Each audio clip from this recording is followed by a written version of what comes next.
When we're growing crops out in our fields, we walk those crops to see what's working and what isn't. As you go across the field, there's areas that are prospering more than others. And it always makes me wonder, what is shaping the sort of small environment that plant is in, that it looks successful while its neighboring plants are not? This is exactly the sort of question Indigo is addressing. It's a common conversation when you're talking with other farmers about their crops and what they're seeing out there. And then we go through the story of the microbiome, like, aha, that probably is going on in my farm as well. Indigo is out there saying what made that plant survive. With focused sourcing, what we're doing scientifically is allowing nature to teach us how microbes positively impact the performance of plants.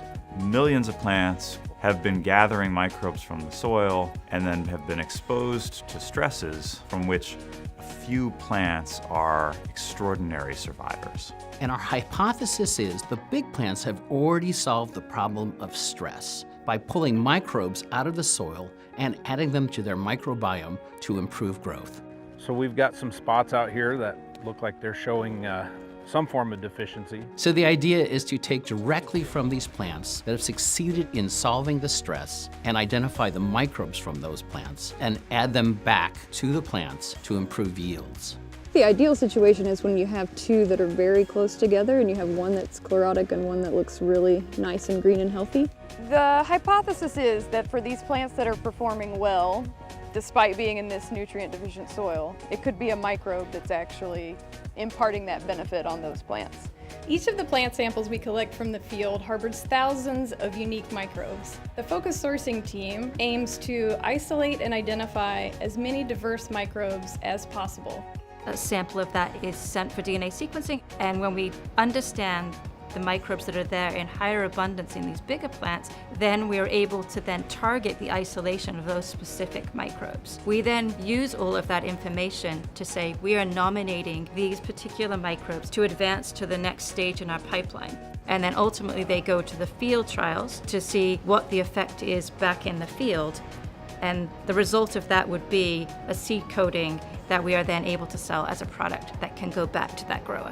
What we actually see is that the microbes allow the plants to have longer roots, also a more complex root structure, which allow the plant to be able to take up nutrients and water and be able to combat all the stresses that we'll actually see in the field.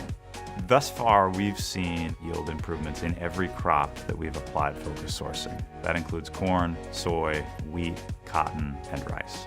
What we would like to achieve with our microbial sourcing program is to have a library of microbes that allow each farmer's field to be optimized to produce the best crop possible. Imagine what it might be like if every plant that you put into your field had the benefit of the microbes that those extraordinary ones do.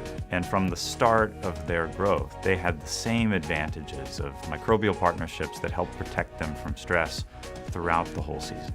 We'll be able to grow more food on less acres.